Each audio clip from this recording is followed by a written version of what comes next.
ಇದಲ್ಲದೆ ನಮಗೆ ಕೆಲವು ಅನೇಕ ಯೋಜನೆಗಳಿಗೆ ಮತ್ತು ಮುಖ್ಯಮಂತ್ರಿಗಳು ನಾನು ಮತ್ತು ನಮ್ಮ ಇಂಡಸ್ಟ್ರೀಸ್ ಮಿನಿಸ್ಟ್ರು ನಾವೆಲ್ಲ ಸೇರಿ ಡಿಫೆನ್ಸ್ ಕಾರಿಡಾರ್ ಬಗ್ಗೆ ಕೂಡ ಪ್ರಸ್ತಾವನೆ ಮಾಡಿದ್ದೇವೆ. ನಮಗೆ ಬೇಕಾದಂಥ ಕೆಲವು ಜಮೀನನ್ನು ಕೂಡ ಇಲ್ಲಿ ಒದಗಿಸ್ಕೊಡ್ಬೇಕು ಅಂತ ನಮ್ಮ ಬೆಂಗಳೂರು ಸಿಟಿಲಿ ಈ ಟ್ರಾಫಿಕ್ ಕಂಜೆಷನ್ಗಿನ್ನ ಮೆಟ್ರೋಗೆ ಟನಲ್ಗೆ ಎಲ್ಲ ಕೂಡ ಕೆಲವು ಜಮೀನು ಬೇಕು, ಅದು ಕೂಡ ಕೇಳಿದ್ದೇವೆ. ಅದಕ್ಕೂ ಕೂಡ ನಾವೀಗಾಗಲೇ ಪೋರ್ಟಲಲ್ಲಿ ಪೋಸ್ಟ್ ಮಾಡಿದ್ದೇವೆ. ಅದು ಕೂಡ ಅವರ ಗಮನಕ್ಕೆ ಸೆಳೆದಿದ್ದೇವೆ, ಅದನ್ನು ಕೂಡ ಗಮನಿಸ್ತೀವಿ ಅಂತ ಹೇಳಿದ್ದಾರೆ. ಸೊ ಅದೆಲ್ಲ ಕೂಡ ಆಯಿತು. ಪಕ್ಷದ ಹೈಕಮಾಂಡ್ ನಾಯಕರು ನಾವು ಯಾರೂ ಭೇಟಿ ಮಾಡಿಲ್ಲ.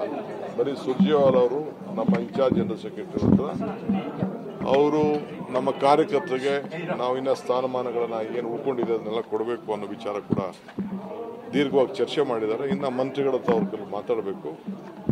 ಅದಾದಮೇಲೆ ಏನೇನು ಉಳ್ಕೊಂಡಿದೆ ಅವರು ಕೂಡ ಆದಷ್ಟು ಲೇಟ್ ಆಗಿದೆ ಈಗಾಗಲೇ ಅವ್ರಿಗೆ ಕೊಡಬೇಕು. ಒಂದೊಂದು ಕ್ಷೇತ್ರಕ್ಕೆ ಒಬ್ಬರಿಗೆ ಇಬ್ಬರಿಗೆ 3 ಜನಕ್ಕೆ ಕೊಡಬೇಕು ಅಂತ ಕೂಡ ತೀರ್ಮಾನಕ್ಕೆ ಬಂದು ಅವ್ರ ಹತ್ರ ಎಲ್ಲ ಹೆಸರನ್ನು ಪಡ್ಕೊಂಡಿದ್ದಾರೆ.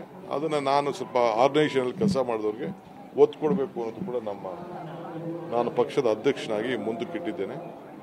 ಅದು ಕೂಡ ಕೆಲವು ಹೆಸರುಗಳನ್ನು ನಾವು ಸೂಚಿಸಿದ್ದೇವೆ. ಸದ್ಯದಲ್ಲಿ ಅದು ನೆಕ್ಸ್ಟ್ ರೌಂಡ್ ಈಗ ಒಂದು ಬರ್ತಾರೆ, ತಿರ್ಗಿ 14ನೇ ತಾರೀಕಿನ ಬರ್ತಾರೆ. ಬಂದಾದ್ಮೇಲೆ ಅನೌನ್ಸ್ಮೆಂಟ್ ಆಗ್ತದೆ.